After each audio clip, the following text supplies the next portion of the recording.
Se estiver gostando dos relatos, não se esqueça de já deixar o seu like, ele é muito importante. Bem, vamos continuar.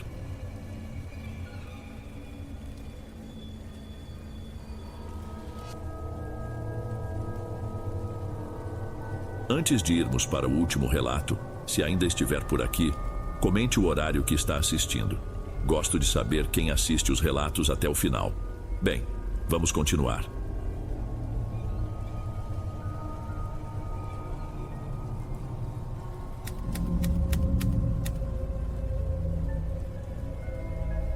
Meu nome é Jonas. Gostaria de compartilhar uma coisa que aconteceu há quase 8 anos. É uma daquelas memórias que não desbotam com o tempo, pelo contrário, parece que os contornos ficam mais nítidos, mais perturbadores. Na época eu tinha 17 anos e a gente estava vivendo aquela fase esquisita que é o fim do ensino médio. A ideia, como sempre, partiu do Adelino, ele era o mais prático da turma. Enquanto a gente estava na maior bad de que o nosso grupo estava prestes a se separar, cada um indo para uma faculdade ou um trabalho diferente, ele encontrou uma solução, uma última viagem, um fim de semana de despedida, só nós, para fechar aquele ciclo. Ele achou um sítio para alugar num desses aplicativos. O lugar parecia perfeito nas fotos. Uma casa grande, antiga, mas bem cuidada, com espaço de sobra para as 14 pessoas que éramos. O principal atrativo para nós era o isolamento. Ficava a mais ou menos 1 hora da cidade, no fim de uma estradinha de terra que parecia levar a lugar nenhum.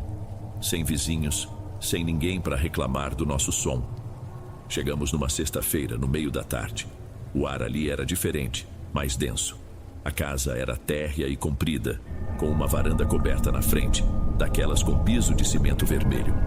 Tinha um cheiro forte de lugar que fica fechado por muito tempo, uma mistura de poeira com madeira velha, mas bastou abrir as janelas para o cheiro de mato tomar conta. O clima era de pura animação, de celebração. Mal sabíamos que estávamos comemorando nossa última noite de paz. Como eu estava no meu próprio carro, acabei chegando um pouco antes de todo mundo.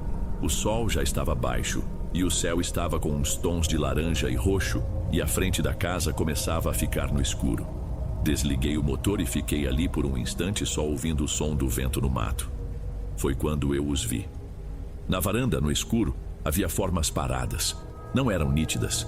Pareciam recortes escuros contra a parede da casa, que era de um amarelo desbotado. De início, pensei que poderiam ser os donos ou algum caseiro terminando o serviço, mas eles estavam imóveis e eram vários. 3, talvez 4. Meu instinto me disse que algo ali estava errado. O que me fez ter certeza de que não era uma impressão boba foram os olhos. Eu juro pelo que há de mais sagrado, eles brilhavam no escuro. Não era um brilho forte, era uma luz pálida, leitosa, como se refletissem a luz fraca do fim de tarde de um jeito que não é natural. Era como ver olhos de animal, mas não havia animal ali. Eram formas de gente. E todas olhavam diretamente para o meu carro. Senti o ar ficar pesado dentro do veículo.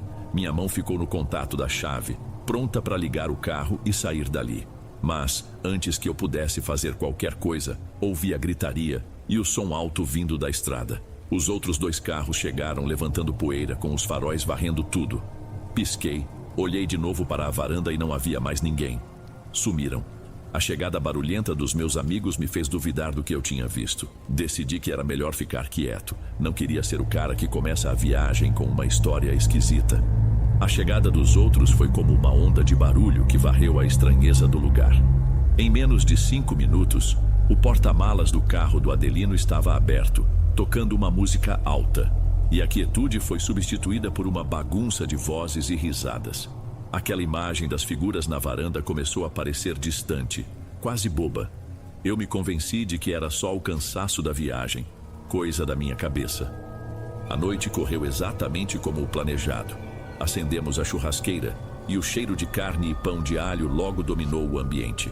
A gente se espalhou pela área externa, sentados em cadeiras de plástico, falando sobre as provas do vestibular, sobre os planos, sobre as besteiras que fizemos nos últimos anos. Era uma nostalgia forçada, uma tentativa de fazer aquele momento durar para sempre. No fundo, acho que todos sentiam a mesma coisa, um tipo de aperto, de desespero. Éramos uma família prestes a se desmanchar. e tentávamos disfarçar o adeus com o volume da música e a quantidade de conversa fiada. Eu mesmo entrei no jogo. A lembrança do que eu tinha visto foi sumindo, dando lugar à certeza de que tudo estava bem. Era só uma casa, e nós éramos só um grupo de amigos. Fomos dormir tarde. Por volta das 2 da manhã, a bateria coletiva começou a acabar. As meninas se juntaram no quarto grande que tinha várias camas de solteiro. Nós, os rapazes, nos dividimos nos outros cômodos. Eu acabei ficando no mesmo quarto que o Adelino. Eu estava exausto, só queria deitar e apagar. Mal sabia que para alguns de nós, a noite estava apenas começando. O primeiro relato estranho veio da Heloísa e da Jéssica. Elas me contaram isso só no dia seguinte, mas o que elas viveram aconteceu naquela primeira noite. As duas estavam no quarto grande com as outras meninas. A maioria já roncava, mas elas ainda estavam naquele estado que a gente fica antes de pegar no sono de vez, sabe? Você não está mais acordado, mas também não está sonhando. A Heloísa disse que nesse meio tempo ela percebeu um movimento. A porta do quarto que estava encostada se abriu devagar. Uma menina que devia ter no máximo uns 8 anos entrou no quarto. Ela usava um vestidinho claro de um modelo bem antigo e andava com os pés descalços, sem fazer um único som no piso de madeira. A menina caminhou entre as camas de um jeito que dava medo, de tão natural, como se conhecesse aquele lugar. Ela parou ao lado da cama onde a Fabi dormia. A Heloísa me disse que sentiu uma necessidade enorme de gritar, de se levantar, mas o corpo dela simplesmente não obedecia. Era como se o cérebro mandasse o comando, mas ele se perdesse no meio do caminho. Ela só podia olhar. E o pior é que, na cama do outro lado, a Jéssica estava vivendo a mesmíssima coisa. Via a mesma cena e não conseguia se mexer. A mesma coisa, cada uma pensando que estava sozinha naquela experiência. Aí que o pavor aumentou de vez, quando a garotinha, depois de olhar para a Fabi por um tempo que pareceu infinito, se sentou na beirada da cama. E então, num silêncio quase completo, ela começou a cantarolar. Não era bem uma música, eram só umas notas soltas de uma cantiga de ninar que parecia triste, desafinada. Um som baixo e constante que deixava tudo ainda mais sinistro. Depois de 1 ou 2 minutos daquela tortura, a menina se levantou, caminhou de volta para a porta e desapareceu no corredor escuro. Foi como se a força que prendia as duas na cama tivesse sido liberada. Elas finalmente apagaram, um sono pesado e sem sonhos. A primeira coisa que a Fabi disse quando acordou, antes de qualquer bom dia, foi que estava com um cheiro estranho no cabelo. Um cheiro de guardado, de umidade, meio adocicado e podre. Ninguém mais sentiu. E as coisas não pararam por aí. Quase no mesmo horário, o Adelino e a Fabi, que tinham ficado na sala, também viram algo. Como eu disse, eles tinham sido um casal o ensino médio inteiro. E aproveitaram o silêncio para ter aquela conversa final, para fechar o ciclo deles também. A casa estava num silêncio total, só com a luz amarela de um abajur acesa. Eles estavam falando baixo quando viram uma mulher passar no corredor. Ela saiu de um quarto que estava no fundo, um que a gente tinha deixado vazio, e caminhou sem pressa na direção do quarto onde eu e os outros rapazes dormíamos. A primeira coisa que o Adelino pensou foi que era uma das meninas, talvez indo encontrar alguém. Ele até fez uma piada baixa com a Fabi sobre isso, mas a Fabi não riu. Ela percebeu um detalhe que o Adelino de primeira não viu. A mulher usava um vestido comprido, de cor clara e cheio de bolinhas pequenas. Era uma roupa que parecia saída de uma foto antiga, um corte que ninguém ali usaria nem de brincadeira. Nenhuma das nossas amigas tinha um vestido daqueles. O jeito que ela andava também era estranho, que parecia deslizar, sem o peso de uma pessoa normal. A estranheza da cena fez os dois se levantarem. Foram pé ante pé até a porta do nosso quarto e espiaram pela fresta. Estávamos todos lá, apagados. Dava para ouvir o ronco do meu amigo na cama ao lado. Não tinha nenhuma mulher no quarto. Eles se olharam e o que era só uma cena esquisita virou medo. Eles não tiveram coragem de investigar o quarto do fundo de onde ela saiu. Voltaram para a sala e a conversa sobre o passado morreu ali. Decidiram sem falar nada que a melhor coisa a fazer era ir para os seus quartos e trancar a porta. A manhã de sábado nasceu ensolarada, mas dentro da casa o clima era outro. Havia uma quietude que não era de paz, era de hesitação. A gente se cruzava na cozinha para pegar um copo de água ou um café. E as conversas eram curtas, só de sim e não. Para piorar a sensação de isolamento, ninguém conseguia sinal de celular, como se estivéssemos em um ponto cego. Ninguém tocava no assunto da noite anterior. Acho que cada um que viu alguma coisa estava com medo de ser o primeiro de parecer maluco. O único ponto de estranheza explícito era a Fabi. Ela não parava de cheirar o próprio cabelo, reclamando de um cheiro de umidade, de coisa antiga. Ela fez todo mundo cheirar, mas só ela sentia. Eu percebi a Heloísa e a Jéssica trocando um olhar rápido, tenso. Um olhar que na hora eu não entendi. O Adelino também estava calado, o que era muito raro.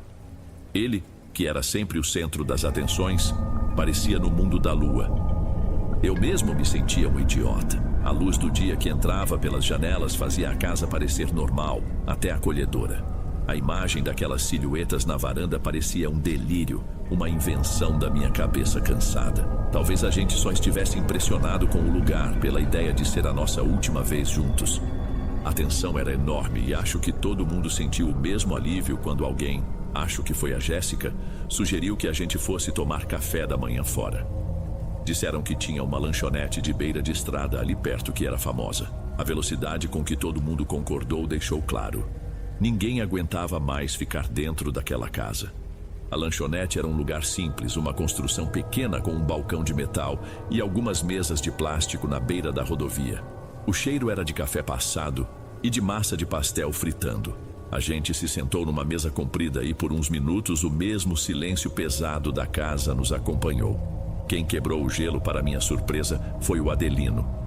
Olha, eu não sei o que foi aquilo, e se vocês quiserem rir, tudo bem. Ele começou olhando para a mesa, sem encarar ninguém. Mas ontem à noite, eu e a Fabi vimos uma mulher passar no corredor. A Fabi confirmou com um movimento de cabeça pálida. Antes que alguém pudesse processar, a Heloísa se inclinou para a frente, a voz um sussurro urgente. Uma mulher, não era uma mulher, era uma menina. A Jéssica, ao lado dela, continuou com os olhos assustados. Ela entrou no nosso quarto, ela ficou cantando. Nesse momento, a Fabi levou a mão aos cabelos como se tivesse levado um choque, e o quebra-cabeça começou a se montar no rosto de cada um. Foi a minha deixa. Com a coragem que só o pânico coletivo te dá, eu contei sobre as silhuetas que vi na varanda quando cheguei, sobre os olhos que brilhavam de um jeito estranho. Cada revelação era como uma peça que se encaixava na outra, formando uma imagem que ninguém queria ver. A gente não tinha notado, mas uma senhora que atendia no balcão tinha parado o que estava fazendo para nos escutar. Ela tinha um rosto cheio de rugas e um olhar muito cansado. Ela se aproximou da nossa mesa, secando as mãos num pano de prato. Desculpa me meter, meninos. A voz dela era baixa e grave. Onde é que essa casa que vocês alugaram fica? Nós descrevemos o caminho, o fim da estradinha de terra, a casa com a varanda vermelha. A expressão dela não mudou. Era como se ela já soubesse a resposta. Ah, a chácara dos Ferreira, ela disse, e o jeito que ela falou o nome deu um arrepio. Faz tempo que ninguém daqui vai para aqueles lados. Vocês não são da região, né? A gente só balançou a cabeça em silêncio. Aquilo está abandonado há mais de 30 anos, quer dizer, sem dono de verdade. Ela se corrigiu. Ali morava uma família. O casal, a irmã da mulher e a filhinha pequena. Um povo muito na deles. Não conversavam com ninguém. Um dia, simplesmente sumiram. Os vizinhos viram o carro chegar à noite. As luzes se acenderam e foi a última vez. Ninguém nunca mais viu eles saírem. Dias depois, a polícia entrou na casa. A porta estava só encostada. A mesa da cozinha estava posta, com a comida nos pratos, já podre. As roupas no varal. Tudo no lugar, menos eles. Desde então, dizem que a família continua lá, recebendo as visitas. O silêncio que caiu sobre a mesa depois que a senhora se afastou foi denso, carregado de uma compreensão terrível. Nossos medos individuais, antes isolados e fáceis de descartar como imaginação, agora eram partes de uma mesma história. Uma história real. Ninguém disse uma palavra. A gente só se levantou, pagamos a conta no piloto automático e voltamos para os carros. O caminho de volta para a chácara foi o mais tenso da minha vida. A mesma estradinha de terra que na vinda parecia um convite para a aventura, agora parecia um túnel sem volta. O sol do meio-dia deixava a casa ainda mais sinistra, destacando o abandono, o silêncio que agora sabíamos que não era vazio. Entramos na casa em bando, ninguém tendo coragem de ficar para trás. O plano era simples: pegar tudo o mais rápido possível e sumir. O que se seguiu foi um caos de gente correndo, jogando roupas e objetos de qualquer jeito dentro das mochilas. Cada estalo da madeira da casa era um gatilho para o pânico. A tensão era absurda. Eu estava no meu quarto, enfiando umas camisetas na bolsa, quando o Adelino, que pegava as coisas dele ao meu lado, congelou. Ele olhava fixamente para o vidro da janela, que de dentro refletia o quarto como um espelho escuro. Jonas, ele sussurrou e a voz dele quase não saiu. Você viu? Viu o quê, cara? Perguntei, o coração já na boca. Ali no reflexo, a mulher do vestido, ela passou atrás da gente. No corredor, eu não tinha visto nada, mas o pavor de verdade nos olhos dele foi o suficiente para mim. Começamos a apressar todo mundo aos gritos. Em menos de 5 minutos, estávamos do lado de fora, batendo as portas dos carros. Saímos dali cantando pneu, levantando uma nuvem de poeira que eu esperava engoliria aquele lugar para sempre. Anos se passaram. Aquele fim de semana deveria ter sido a nossa grande despedida, a memória feliz que guardaríamos do fim da adolescência. Mas não foi. Aquela noite quebrou alguma coisa na gente. Em vez de ser a nossa despedida, aquela noite virou uma assombração para o grupo. Há um constrangimento que ficou entre nós, um peso que todo mundo carregava, mas que ninguém tocava no assunto. E até hoje, quando alguns de nós se encontram, um silêncio pesado preenche o ar. É o eco daquela casa. A certeza de que naquela noite nós visitamos o túmulo de uma família que nunca teve um enterro.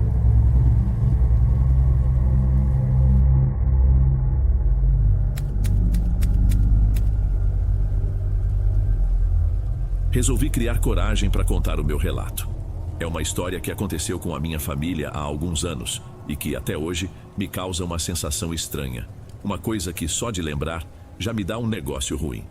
O pior é que o medo de verdade não apareceu na hora, ele foi se construindo aos poucos no silêncio. E só foi me atingir de verdade quando já era tarde demais. Eu, minha esposa Franciele e nossa filha, a Bárbara, que na época estava com 5 anos, tínhamos finalmente conseguido o que parecia um milagre: sair de um apartamento. E não era qualquer um. Era um daqueles prédios espremidos em uma rua movimentada, onde o barulho da rua se metia dentro de casa o dia todo.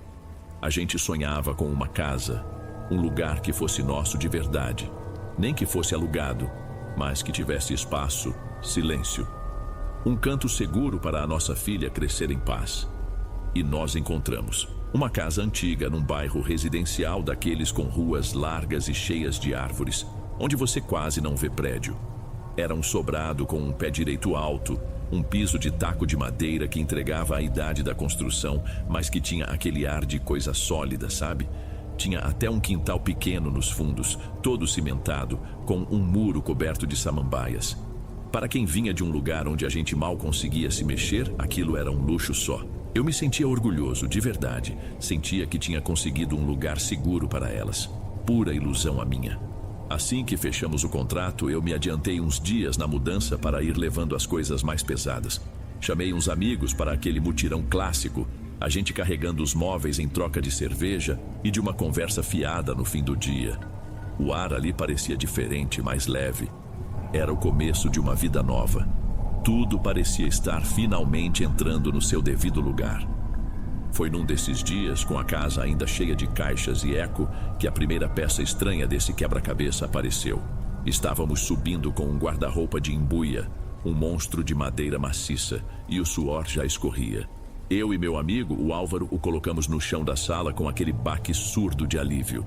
Foi quando o Álvaro ficou quieto. Ele parou, limpou o suor da testa com as costas da mão, mas continuou olhando fixo para o fundo do corredor.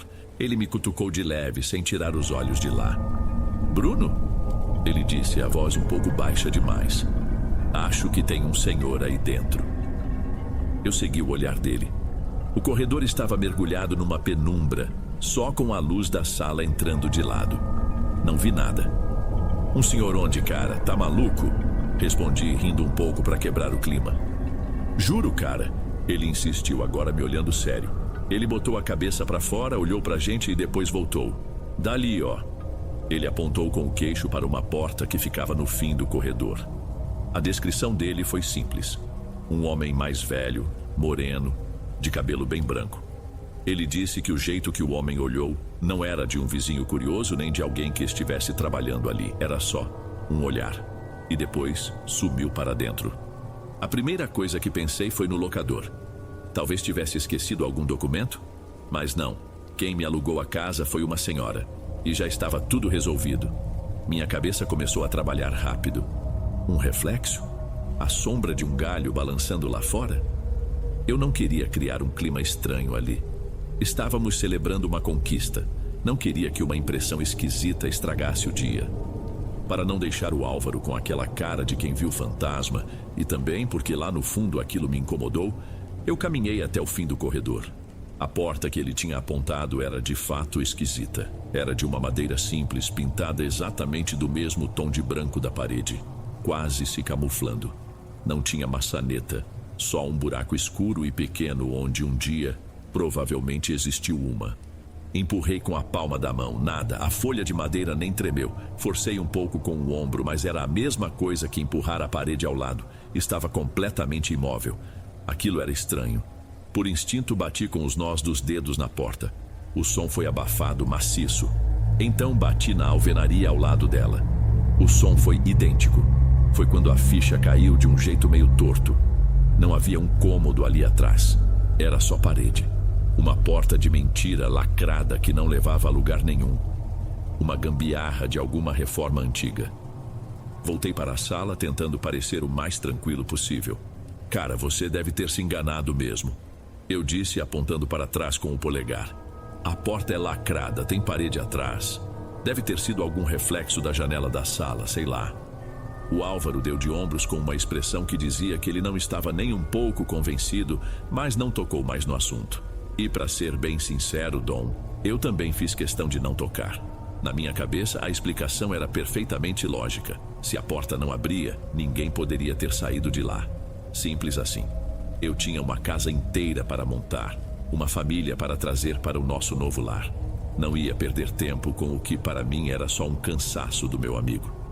O assunto morreu e nós voltamos a carregar as caixas. A poeira da mudança finalmente baixou. Franciele e Bárbara se mudaram de vez e a casa, aos poucos, foi ganhando a nossa cara. As primeiras semanas foram exatamente o que a gente sempre quis. Uma tranquilidade quase inacreditável, o barulho dos pássaros de manhã, a Bárbara brincando no quintal sem perigo. A vida entrou numa rotina gostosa e a história do Álvaro, para mim, virou só uma lembrança boba, um caso isolado no meio da correria. Foi numa noite qualquer durante o jantar que a Bárbara comentou, com aquela naturalidade que só uma criança de 5 anos consegue ter.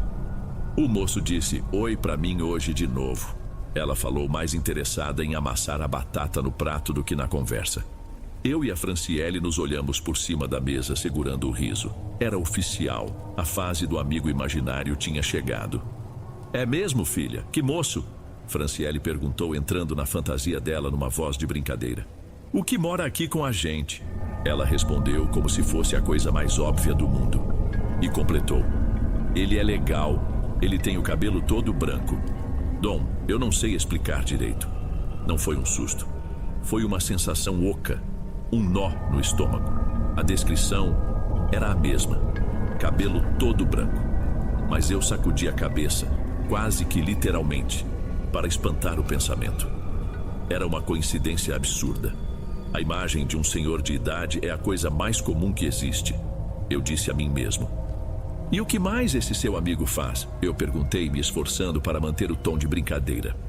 Bárbara parou de mexer no prato e olhou para mim, os olhos grandes e muito sérios. Ele fica me chamando, ela disse, a voz mais baixa. Ele fica na frente da porta e chama para eu ir com ele. O ar na cozinha pareceu mudar, o sorriso da Franciele desapareceu. Que porta, meu amor? Ela perguntou, e eu notei o esforço que ela fez para que a voz saísse calma. Bárbara virou o corpo na cadeira e apontou com o garfo na direção da sala. Aquela, a do corredor, a porta que não abre. Aí sim, a coisa ficou séria de verdade. A mesma descrição, a mesma porta. Não tinha mais como chamar de coincidência.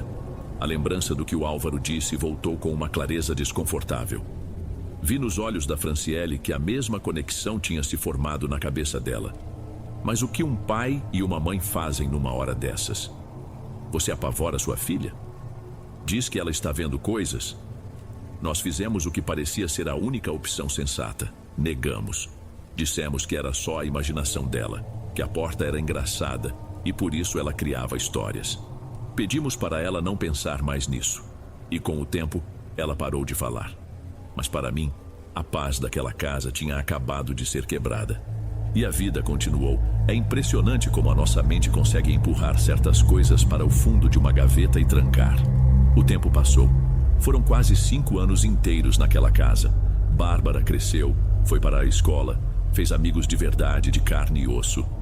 O moço da porta foi esquecido, virou uma daquelas lembranças de uma fase infantil que a gente nem comenta mais. A casa em si nunca nos deu motivos para reclamar. Era silenciosa, espaçosa, normal. A paz na superfície era completa. Mas hoje, olhando para trás, eu sei que não era paz. Era uma espécie de ignorância deliberada da minha parte. Porque de vez em quando aconteciam umas coisas. Às vezes, quando a casa ficava em silêncio absoluto, eu jurava ouvir um rangido único vindo do corredor, mas logo descartava, dizendo a mim mesmo que era apenas a madeira antiga da casa trabalhando. Eram coisas pequenas como essa, quase insignificantes, que na época eu escolhi varrer para debaixo do tapete.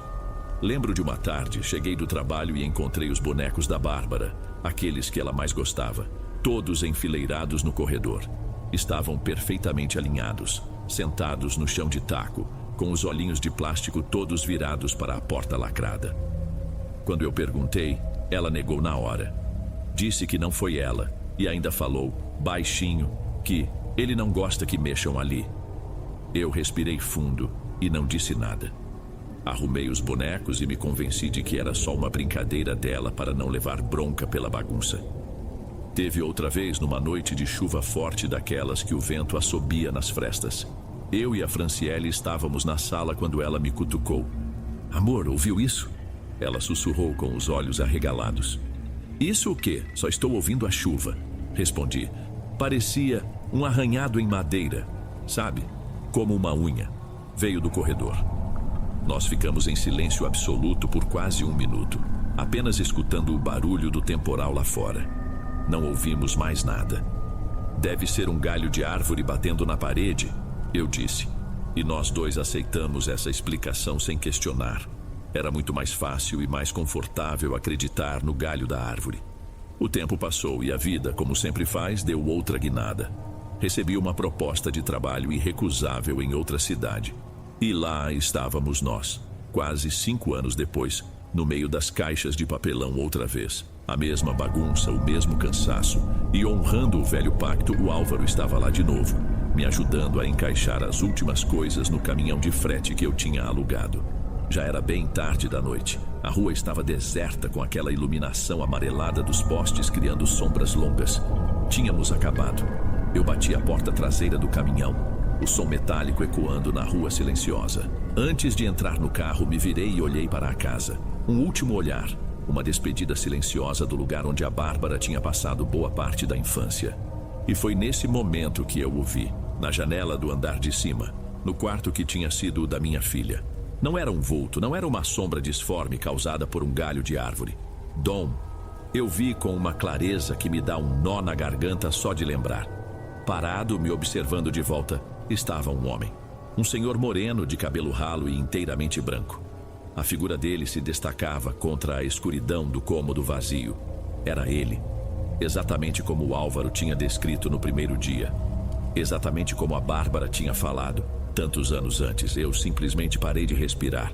A gente se encarou por um segundo que pareceu não ter fim. No exato instante em que ele notou que eu o estava vendo, ele não se assustou, não se escondeu.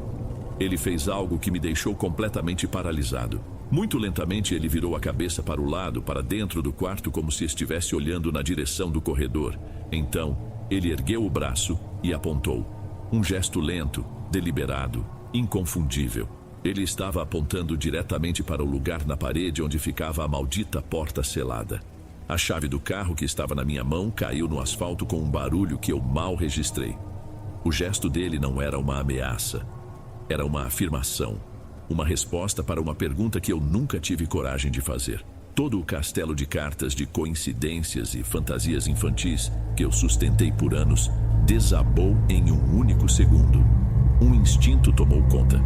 Eu não gritei, não chamei o Álvaro. Eu só precisava entrar lá. Eu precisava provar que minha mente estava me enganando. Sem pensar, eu disparei em direção à porta da frente. Eu nem lembro de ter atravessado a rua. Só sei que no segundo seguinte eu estava enfiando a chave na fechadura, as mãos tremendo tanto que errei o buraco 2 vezes. A porta abriu com um rangido alto que ecoou pela casa desocupada. O som dos meus próprios passos no assoalho de madeira parecia uma profanação naquele silêncio.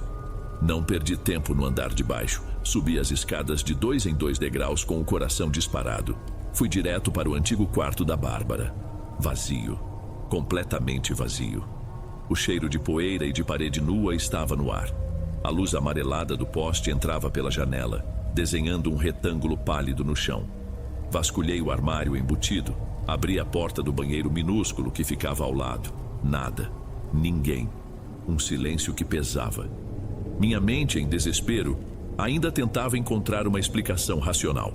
Um invasor? Alguém que entrou para se abrigar e fugiu quando me viu? Desci as escadas quase tropeçando.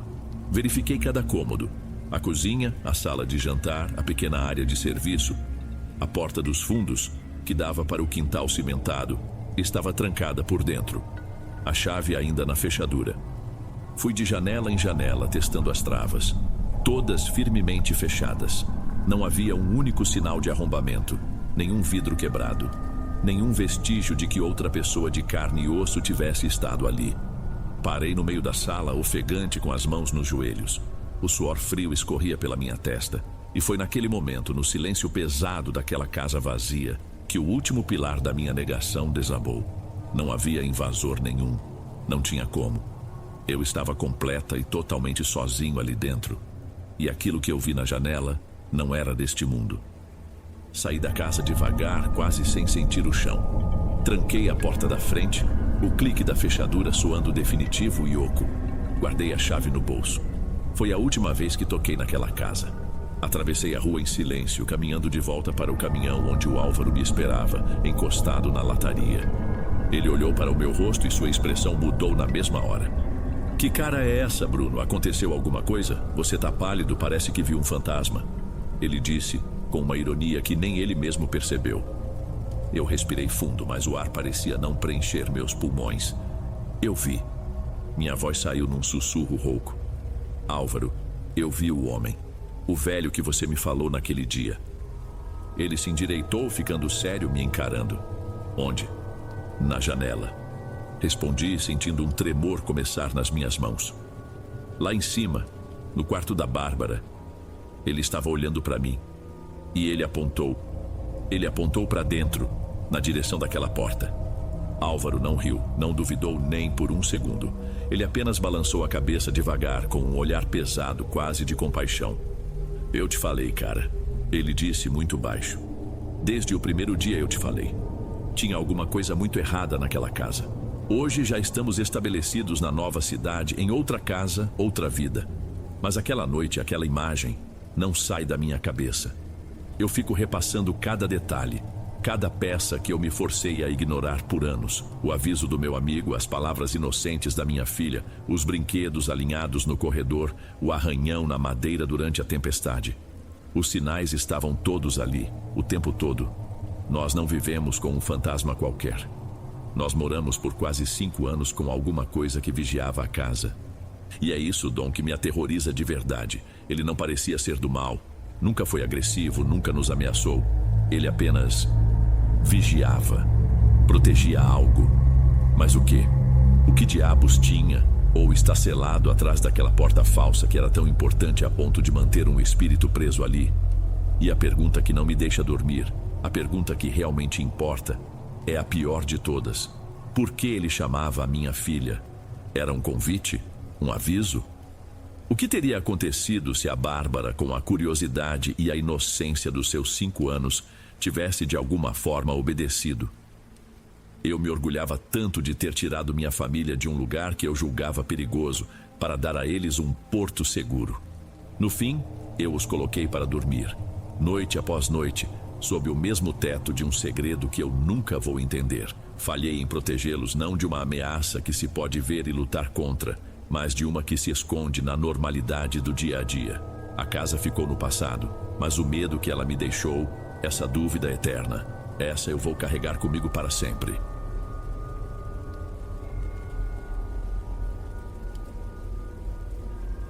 Antes de irmos para o próximo relato, se você é novo por aqui, não se esqueça de se inscrever no canal e ativar o sininho para receber as próximas histórias. Sua presença é importante e seu apoio é essencial. Bem, vamos continuar.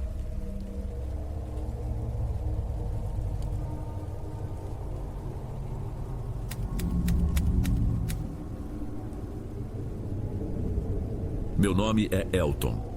A história que eu vou contar aconteceu já faz um bom tempo, quando eu tinha uns 15, talvez 16 anos. É uma daquelas coisas que a gente enterra fundo na memória, mas que nunca vai embora de verdade. Fica ali, sabe? Dando voltas na cabeça, só esperando uma brecha para voltar a incomodar. Naquela época, meus pais, Jairo e Edna, decidiram que a gente precisava de mais espaço. Morávamos num apartamento que estava ficando apertado, principalmente com a minha irmã, Renata, com seus 8 anos de idade e uma energia que parecia não ter fim. A solução que eles encontraram foi uma casa enorme e bem mais antiga que o nosso prédio, num daqueles condomínios residenciais mais afastados, com ruas largas, muito arborizadas. Para os meus pais, era a realização de um sonho. Para mim, era praticamente um exílio. Eu lembro bem do dia da mudança, aquele caos de caixas de papelão, poeira e móveis fora do lugar. Meu pai, sempre muito prático, tentava me animar apontando as supostas vantagens. Olha esse quintal, Elton, ele dizia com um otimismo que eu não conseguia compartilhar. Dá pra gente até montar uma churrasqueira nos fundos. Minha mãe já estava planejando onde faria um jardim. Eu só conseguia pensar nos amigos que tinha deixado para trás e na conexão com a internet, que com certeza seria terrível naquele lugar. A casa tinha um ar denso, não de um jeito assustador, pelo menos não no começo. Era só um cheiro de lugar antigo, de madeira muito velha. E tinha o corredor, um corredor comprido que ligava a sala aos quartos. E bem no meio desse corredor havia uma porta de madeira maciça com uma fechadura de latão meio esverdeada pelo tempo, que estava trancada à chave. Eu perguntei ao meu pai o que era aquilo. Ele mal olhou, ocupado em direcionar os carregadores. Deve ser um depósito, filho, ele respondeu dando de ombros. O corretor falou que os antigos moradores usavam para guardar bagunça. Depois a gente se preocupa com isso. A porta não tinha maçaneta, só o buraco da fechadura. E nenhuma janela por perto. Era apenas um retângulo de madeira escura no meio de uma parede recém-pintada de branco. Com toda a confusão da mudança, aquilo virou só mais um detalhe esquisito da nossa casa nova. Mal sabia eu que aquele pedaço de madeira era, na verdade, a divisão para algo que nunca deveria ter sido mexido. Nos acomodamos aos poucos. As primeiras semanas foram focadas em desfazer as caixas, em nos acostumarmos com os quartos novos, com os barulhos da vizinhança, que eram bem diferentes dos da nossa rua antiga. O silêncio da noite, principalmente, era uma novidade, e foi justamente nesse silêncio que as coisas começaram a acontecer. Tudo começou com a Renata. Minha irmã, que sempre dormiu a noite inteira sem problemas, passou a ter pesadelos toda a noite. Acordava chorando, dizendo que tinha uma moça triste em pé no quarto dela, só olhando. Minha mãe a acalmava, dizia que era um sonho ruim, coisa da casa nova, da mudança. Meu pai concordava, argumentando que criança tem uma imaginação muito fértil. E eu, para ser bem sincero, também pensava que era só isso. Mas a Renata insistia. Um dia, ela nos mostrou um desenho que fez na escola. Eram os bonecos de palito da nossa família, em frente a uma casa meio torta. E dentro de uma das janelas, rabiscada com força, havia uma figura de cabelo preto e comprido, com traços saindo dos olhos como se fossem lágrimas de tinta. Ela apontou para a figura e disse, com a maior seriedade do mundo: "É a moça triste, ela mora no escuro." Na mesma época, eu comecei a ouvir coisas durante a noite. Ruídos que não pareciam normais. Não era o som do motor da geladeira, nem o estalar natural da madeira se ajustando com a mudança de temperatura. Era diferente às vezes, soava como se alguém estivesse arrastando um móvel bem devagar no andar de cima, quando eu sabia que todos já estavam dormindo. Outras vezes, era um som baixo, quase um murmúrio que não dava para entender, que parecia vir da direção daquele corredor. Eu nunca comentava nada com ninguém. Colocava a culpa no cansaço, no estresse da escola nova. A gente sempre tenta achar uma explicação lógica, não é? Minha mãe também parecia mais inquieta. Eu a pegava de vez em quando parada no meio da sala, em silêncio absoluto, como se estivesse tentando decifrar os sons da casa. Ela passou a deixar a luz do corredor acesa durante a noite toda, com a desculpa de que era para a Renata não sentir medo se precisasse ir ao banheiro. Mas eu notava no rosto dela que aquela luz não era só para a minha irmã. A coisa ficou mais séria numa tarde de sábado. O tempo estava nublado, abafado, e um silêncio pesado tomou conta da casa. Minha mãe tinha levado a Renata para a festa de aniversário de uma colega da escola, e meu pai tinha ido ao centro da cidade resolver alguma coisa. Eu estava sozinho, jogado no sofá da sala, mexendo no celular sem muito ânimo. Lá pelas tantas, levantei para buscar um copo d'água na cozinha. Para isso, eu precisava passar pelo corredor. Eu já estava criando um desvio instintivo por dentro da sala de jantar para evitar aquele trecho da casa, mas naquele momento a preguiça foi maior. Passei pela porta trancada sem nem dar muita atenção. Já estava quase na entrada da cozinha quando ouvi o som. Foi um baque, um único impacto surdo e pesado que veio de dentro daquele quarto fechado. Eu congelei no lugar. O som foi tão forte que pareceu tremer a casa inteira. Fiquei ali sem nem respirar, apenas esperando. E então eu vi. A porta de madeira, aquela porta maciça, tremeu inteira no batente, como se uma pessoa grande tivesse se atirado contra ela com toda a força. A fechadura de latão vibrou e um pouco de poeira fina caiu da parte de cima do portal. A cena toda não durou mais que 2 ou 3 segundos. Depois, o silêncio voltou, ainda mais denso que antes. Eu não me mexi por um bom tempo. Fiquei olhando fixamente para a porta, esperando que acontecesse de novo. Mas não aconteceu mais nada. Senti um calor estranho subir pela minha nuca. Dei alguns passos para trás, bem devagar, sem nunca desviar o olhar. Não tive coragem de me aproximar, de tentar encostar o ouvido na madeira. A única coisa que eu queria era distância. Dei meia volta e fui para o meu quarto pelo caminho mais longo. Entrei e girei a chave na fechadura. Quando minha família voltou, eu não disse uma palavra sobre o que aconteceu. Como eu explicaria aquilo? Que a porta tremeu sozinha? Depois das histórias da Renata, iam achar que eu estava sugestionado ou querendo atenção, então guardei para mim. Mas a partir daquele dia, o medo deixou de ser uma coisa na minha cabeça e virou certeza. As noites que se seguiram foram as piores. Não por causa de algum barulho específico, mas por causa do silêncio tenso de quem está esperando algo acontecer.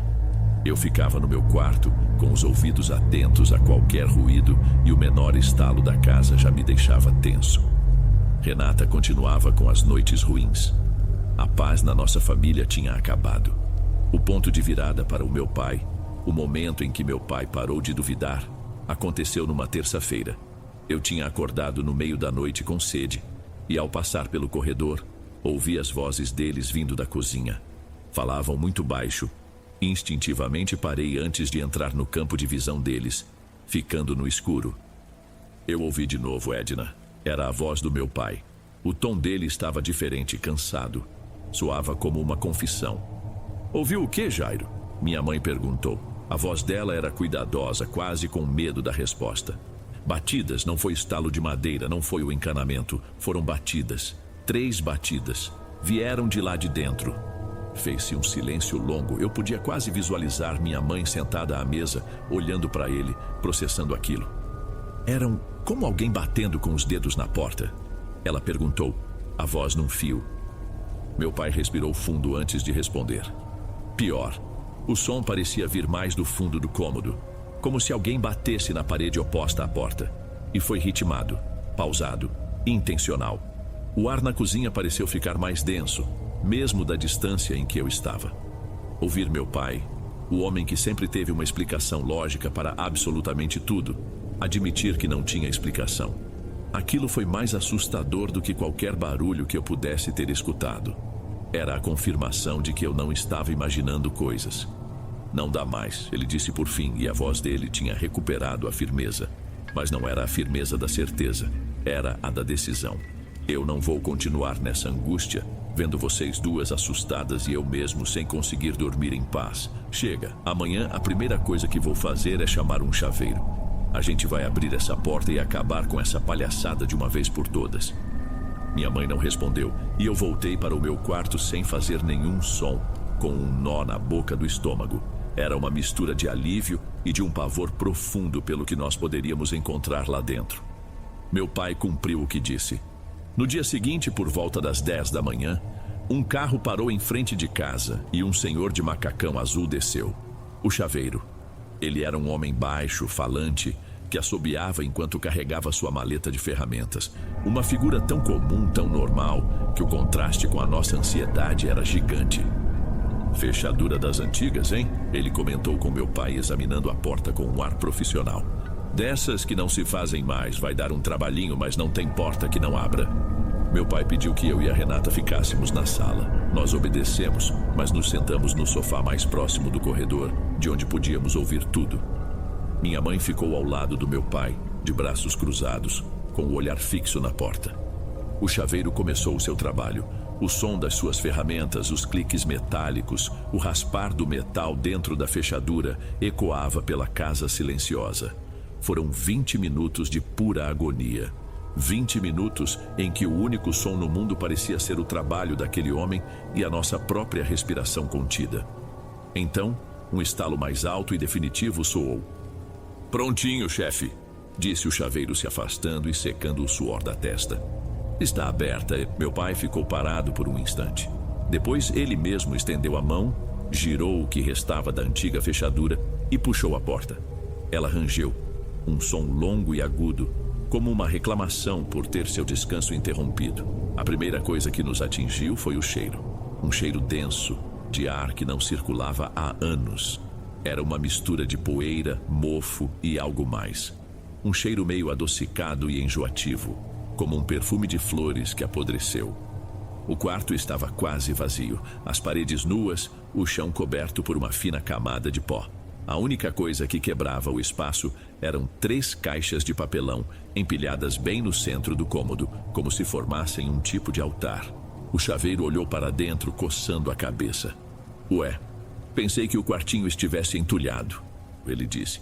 Depois deu de ombros, recebeu o pagamento do meu pai e foi embora, nos deixando sozinhos com o que tínhamos acabado de expor. Meu pai foi o primeiro a dar um passo para dentro.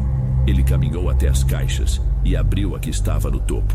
Eu e minha mãe nos aproximamos, espiando por sobre o ombro dele. Dentro havia roupas de mulher, dobradas, mas já amareladas pelo tempo. E por baixo delas os objetos. Um único sapatinho de bebê, de couro branco, todo ressecado. Um santinho de papel, com a imagem de uma santa tão desbotada que era impossível de reconhecer. Um pequeno diário de capa dura, mas com quase todas as suas páginas brutalmente arrancadas. E por fim, as 2 coisas que eu nunca mais esqueci. Uma escova de cabelo com cabo de prata escurecida, completamente emaranhada com fios de cabelo longos e muito pretos.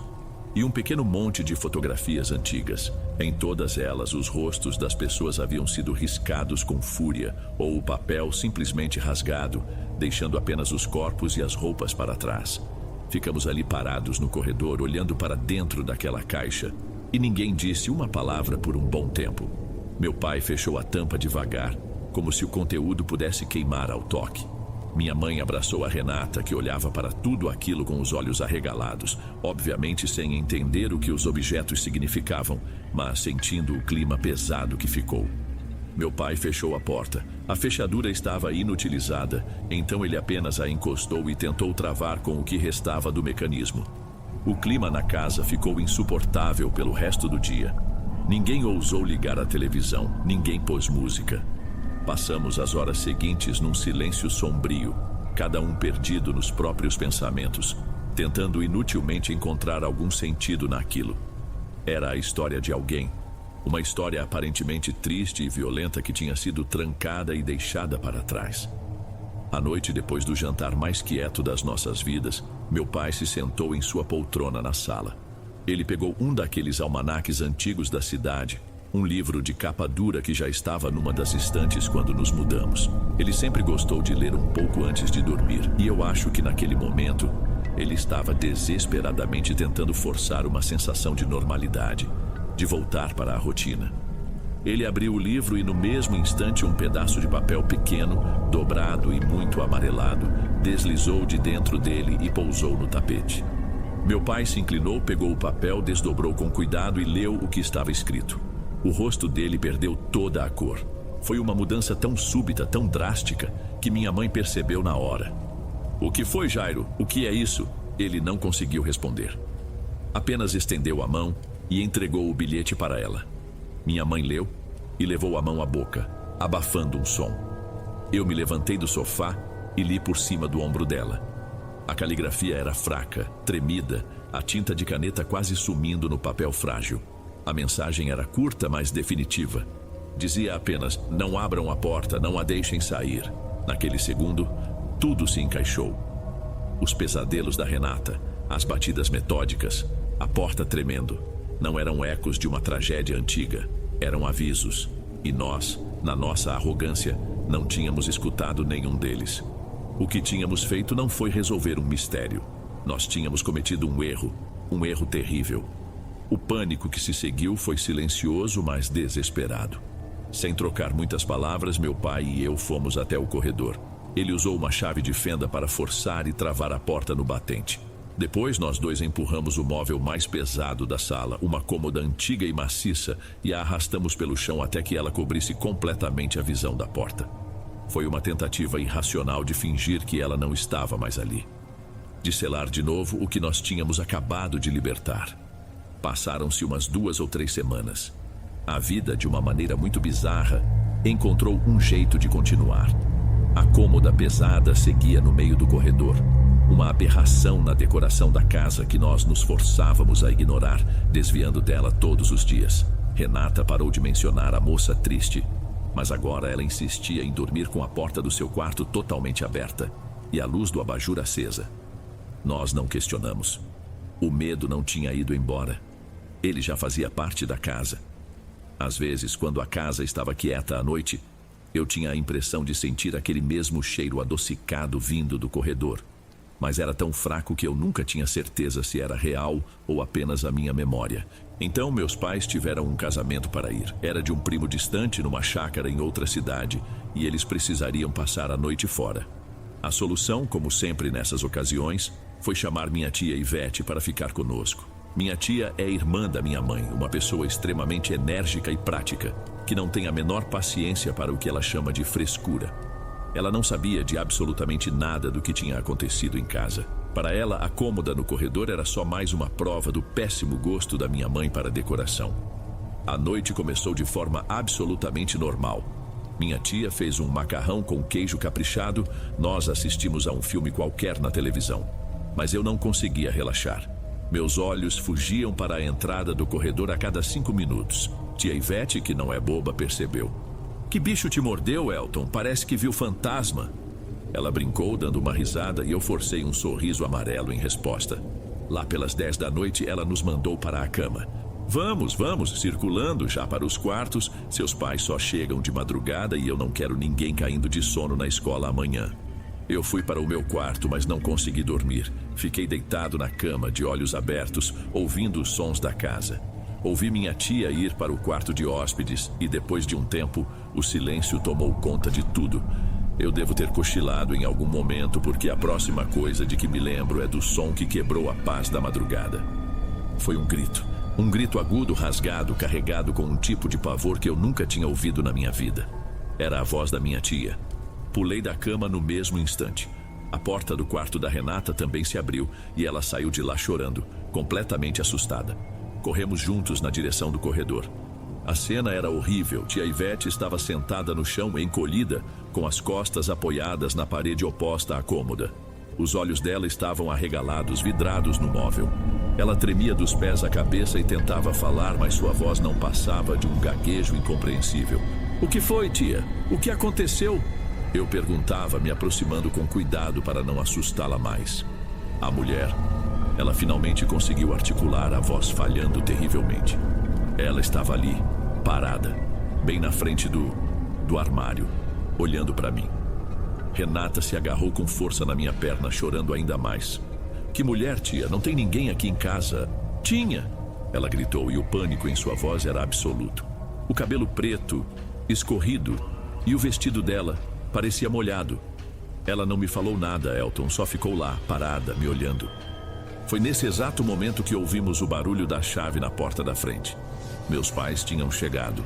Eles entraram e deram de cara com aquela cena de caos.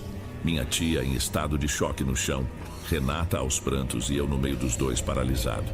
Minha mãe correu para acudir a irmã enquanto meu pai, pálido, acendia todas as luzes, procurando por algum invasor.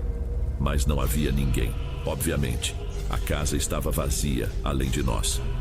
Enquanto minha mãe levava minha tia para a cozinha para tentar acalmá-la com um copo de água, meu pai continuou inspecionando o corredor. E foi aí que eu vi. Ele parou abruptamente em frente à cômoda, o rosto transtornado. Eu segui o olhar dele.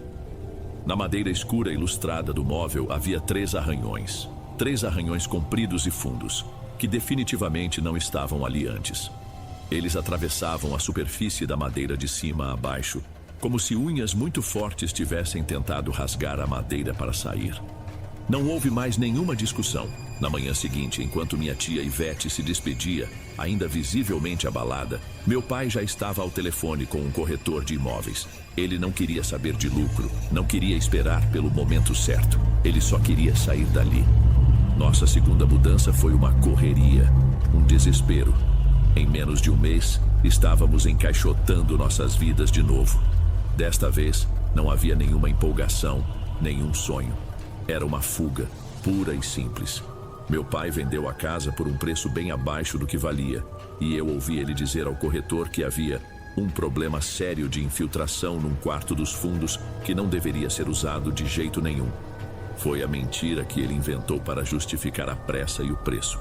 Nós nos mudamos para um apartamento, um lugar moderno, impessoal, até meio apertado, num prédio alto no meio da cidade. Era o exato oposto daquela casa em todos os sentidos, e eu acho que era exatamente isso que meus pais procuravam. Aos poucos a vida começou a parecer normal de novo. Renata voltou a dormir a noite toda. Minha mãe parou de olhar por cima do ombro. Meu pai nunca mais tocou no assunto. E nós tentamos, com todas as nossas forças, acreditar que o pesadelo tinha ficado para trás, trancado naquela casa, junto com aquela cômoda arranhada. Passaram-se uns 6 meses. A vida estava quase normal. Quase. Até uma quarta-feira qualquer. Eu estava arrumando minha cama antes de ir para a escola, puxando o edredom para cima. E foi quando eu o vi. Sobre o meu travesseiro branco, um único fio de cabelo. Era longo, liso e de um preto muito intenso. Peguei o fio entre o polegar e o indicador. Não era da minha mãe, nem da Renata. Eu soube, com uma certeza que me deixou duro de medo, de onde ele tinha vindo. Era idêntico aos cabelos que vimos emaranhados naquela escova de prata. Fiquei ali, parado no meio do meu quarto novo e supostamente seguro, segurando aquele fio. E então, eu entendi. Nós não tínhamos escapado de nada. Quando meu pai abriu aquela porta, ele não libertou aquela mulher para dentro da casa. Ele a libertou para fora, para o mundo, para nos seguir. Até hoje, de vez em quando estou sozinho, eu sinto um cheiro fraco de perfume velho e adocicado no ar. E me pego pensando que o nosso erro não foi apenas ter aberto aquela porta. Talvez o erro tenha sido a minha própria curiosidade, a minha vontade de ver o que estava escondido, que acabou ferrando com a gente.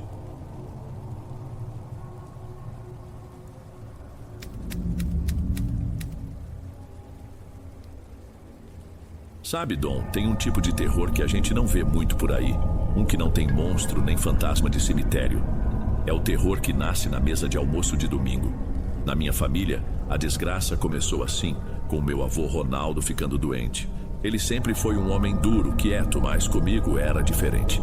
Lembro uma vez, eu devia ter uns 15 anos. Ele me chamou no quartinho dos fundos de casa, onde guardava as ferramentas. Abriu uma caixa de madeira e tirou de dentro um relógio de bolso de prata todo arranhado pelo tempo. Isso aqui era do meu pai, ele disse com aquela voz grave dele. Um dia vai ser seu, para você não se esquecer que o tempo come tudo, Levi. E para se lembrar que às vezes A gente precisa de alguém com os olhos limpos para enxergar a verdade. Foi um dos poucos momentos de carinho que tive dele e eu nunca esqueci. Por isso doeu tanto ver o que aconteceu quando a saúde dele começou a falhar. A gente sabia que era sério. Internaram ele e na mesma semana meus tios e minha mãe, Abigail, marcaram uma reunião. A desculpa era organizar quem ia ficar com ele no hospital, revezar os cuidados. Mas a verdade sempre acaba aparecendo. A reunião não durou nem meia hora. Foi na casa da minha tia Dalva. O ar estava pesado, todo mundo fingindo uma tristeza que não era bem tristeza.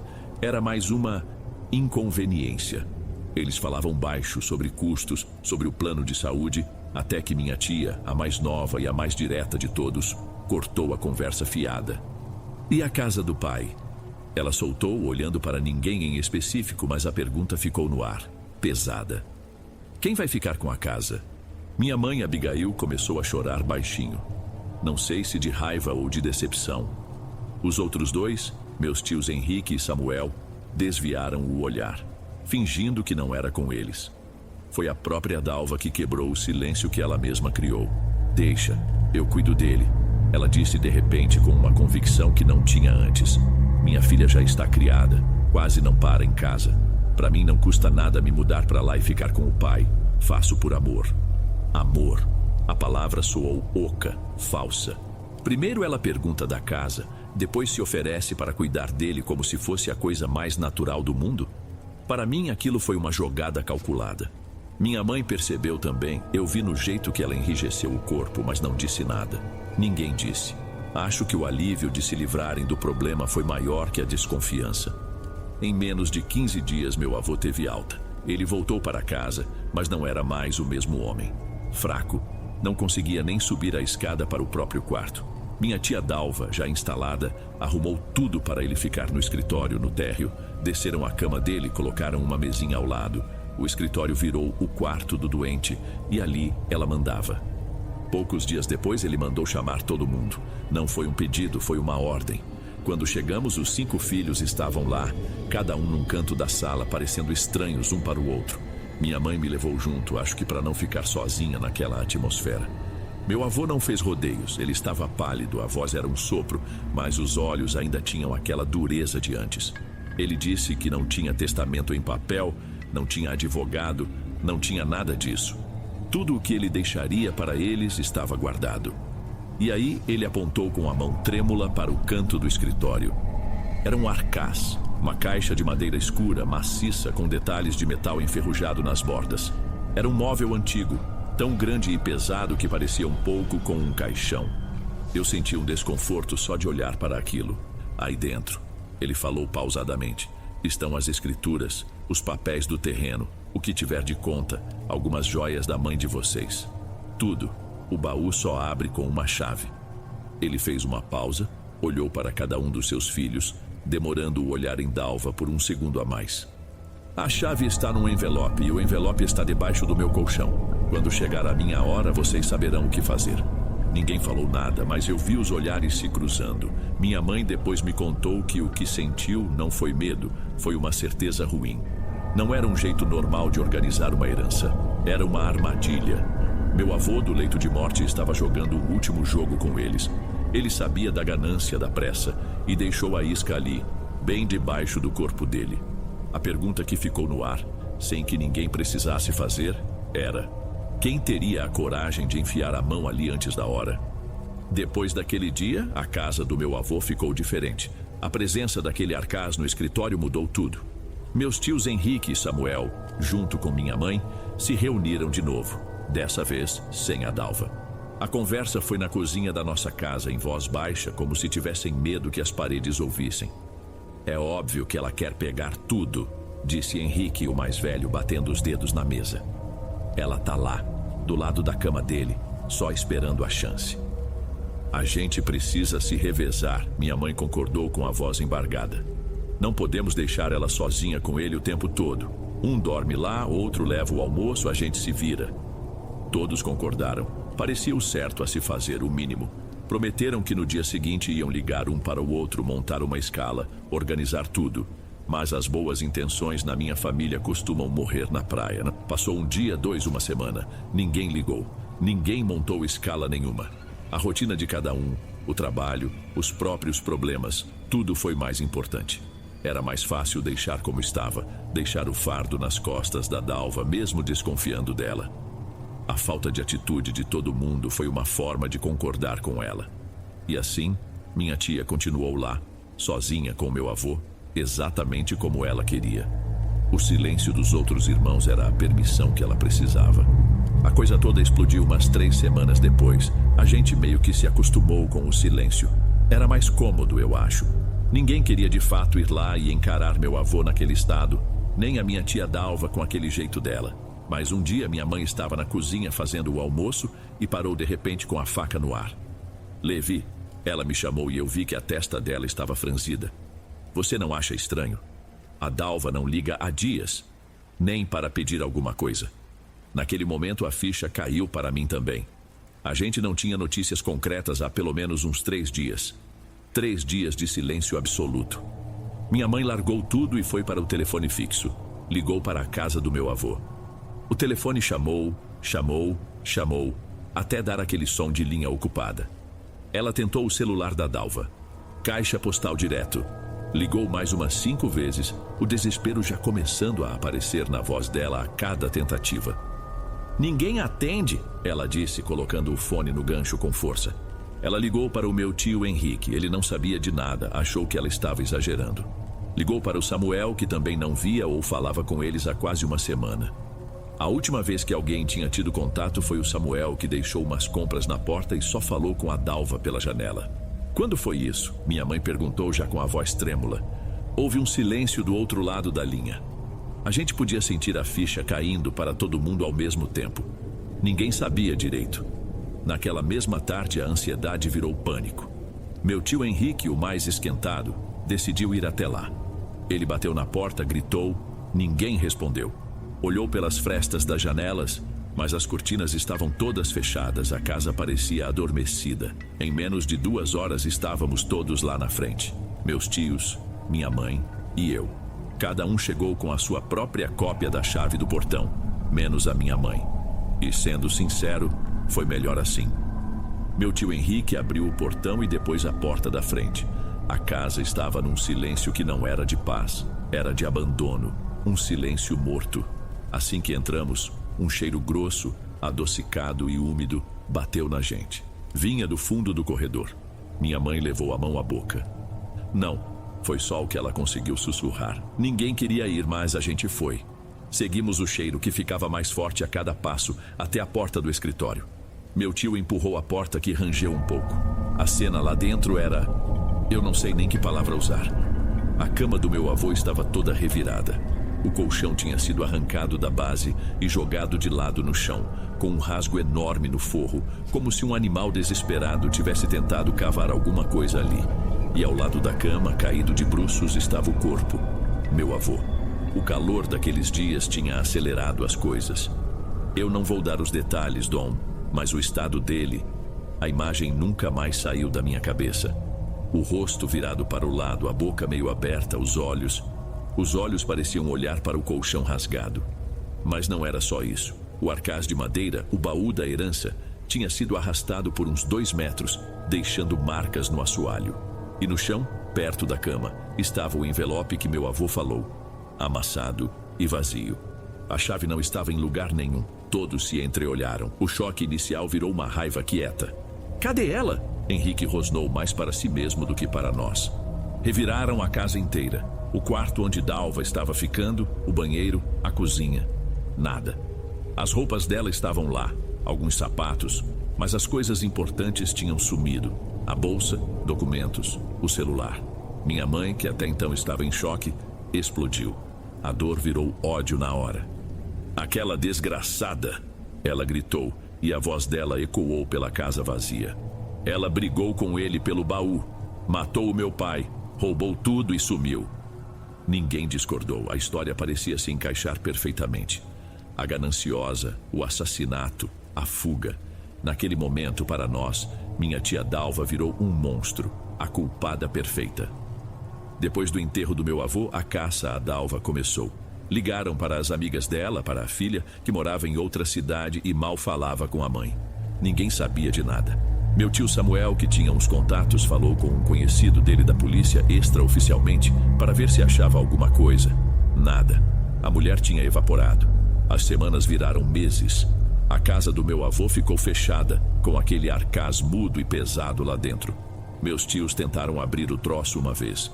Usaram pé de cabra, chave de fenda, mas a madeira maciça e as ferragens antigas não cederam nem 1 milímetro. O arcaz não abria por nada. A poeira começou a baixar. Um dia, uns 2 meses depois de tudo, minha mãe pediu para eu ir com ela até a casa. Ela queria pegar umas fotos antigas, umas lembranças dela. A casa estava fria, com cheiro de mofo. Enquanto ela remexia numa caixa no armário da sala, eu fui até o meu antigo quarto de quando eu era criança e passava os fins de semana lá. Fui mexer numa gaveta por nenhuma razão específica, só por nostalgia, e no fundo da gaveta, debaixo de uns gibis velhos, estava meu casaco de quando eu tinha uns 12 anos, um que eu adorava e que tinha sumido. Sorri ao pegar nele. Enfiei a mão no bolso por puro hábito e senti algo frio e pesado. Era uma chave grande de ferro meio enferrujada com um formato estranho na ponta. Eu gelei. Não precisei pensar muito. Eu sabia que chave era aquela. Ela não podia estar ali. Aquele casaco estava naquela gaveta há mais de 10 anos. Eu fiquei olhando para a chave na palma da minha mão, sem conseguir respirar direito. Como ela veio parar ali? Mostrei a chave para minha mãe. Ela ficou branca. Não fez perguntas. Apenas pegou o celular e ligou para os irmãos. A voz dela era um fio. Venham para cá. Agora, o Levi achou. Em menos de 1 hora estávamos todos de novo no escritório. O mesmo lugar, os mesmos rostos, mas a raiva tinha sido substituída por um tipo de medo que eu nunca tinha visto neles. Um medo do inexplicável. Eu coloquei a chave em cima do arcaz. Ela fez um barulho metálico, seco, que cortou o silêncio. Meu tio Henrique, sempre o mais impulsivo, pegou a chave sem dizer nada. Ele se agachou na frente do móvel antigo, olhou para a fechadura escura e oxidada e enfiou a chave ali. Ela entrou fácil, como se pertencesse àquele lugar. Ele girou. O mecanismo interno fez um estalo alto, um som de metal se soltando depois de muito tempo. Henrique hesitou, a mão na tampa. Olhou para os irmãos, como se pedisse uma permissão que ninguém podia dar. Então ele ergueu a tampa pesada, um cheiro abafado de poeira, mofo e outra coisa, algo doce e rançoso, saiu de dentro. A primeira coisa que vimos foram os papéis. As escrituras, amareladas. Envelopes pardos, grossos, que deviam ser o dinheiro. Algumas caixinhas de veludo. Estava tudo ali. E debaixo de tudo, encolhida, ocupando o fundo do arcaz como um animal em sua toca, estava ela, minha tia Dalva. A pele estava escura, repuxada sobre os ossos, a roupa colada no corpo. Mas o pior era o rosto virado para cima com a boca aberta como se tivesse morrido gritando. E os dedos. As unhas das 2 mãos estavam quebradas e havia arranhões fundos na parte de dentro da tampa de madeira. Ela não morreu na hora. Ela ficou ali no escuro tentando sair. Ninguém gritou, ninguém correu. O som que se ouviu foi o da minha mãe começando a soluçar, um choro baixo, sufocado. Meus tios se olhavam, os rostos transformados em máscaras de pavor e cálculo. A pergunta era óbvia. Ela não tinha fugido, então como foi parar ali? Meu Deus, ela se trancou? Disse Samuel, a voz quase inaudível. Se trancou? Henrique rebateu ríspido, olhando de um irmão para o outro. Ou alguém trancou ela. Até hoje me pergunto se, no desespero de se esconder, ela não entrou ali e a tampa pesada simplesmente travou ao se fechar. É uma dúvida que nunca será respondida. A desconfiança mudou de alvo. Quem foi o último a vê-la? Quem tinha mais a ganhar? Quem tinha o sangue frio para fazer uma coisa dessas? Ficaram em silêncio por minutos que pareceram horas. O corpo da irmã deles estava ali a poucos metros e a única coisa em que conseguiam pensar era em si mesmos. Foi minha mãe quem falou primeiro, a voz trêmula de quem faz uma proposta terrível. E o que a gente faz? Henrique não respondeu. Ele apenas se abaixou lentamente e fechou a tampa do arcaz. O som da madeira batendo foi definitivo. Ele girou a chave no sentido contrário, tirou-a da fechadura e a colocou no próprio bolso. Ninguém protestou. Vi minha mãe encolher os ombros como se aceitasse um peso. Meu tio Samuel apenas assentiu. olhando para o chão. Naquele silêncio, eles fizeram um pacto sem precisar de palavras. Deixar tudo como estava. O corpo, o dinheiro, o segredo. Era a solução mais fácil. E a mais monstruosa. Isso foi há quase 5 anos. A casa do meu avô continua lá, fechada, apodrecendo aos poucos. O Arcaz virou um túmulo. A herança, uma maldição intocada. Nós nunca mais falamos no assunto. A família se partiu em silêncio. A gente se cruza em festas de fim de ano e o silêncio sobre aquilo grita entre nós. Cada um suspeita do outro. E eu sou cúmplice. Fui eu quem achou a chave. Às vezes, de noite, eu penso naquele grito silencioso da minha tia. E me pergunto se o meu avô, de alguma forma, sabia que não era o dinheiro que ia destruir seus filhos. Era o que eles seriam capazes de fazer por ele. Quanto à chave, eu a joguei no rio mais fundo que consegui encontrar dias depois. Mesmo assim, de vez em quando, ainda sinto o peso daquela chave no meu bolso, mesmo ela não estando mais lá.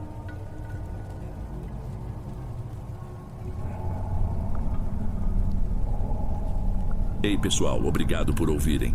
Clique no sininho de notificações para ser alertado de todas as futuras narrações. Lanço vídeos novos todos os dias por aqui.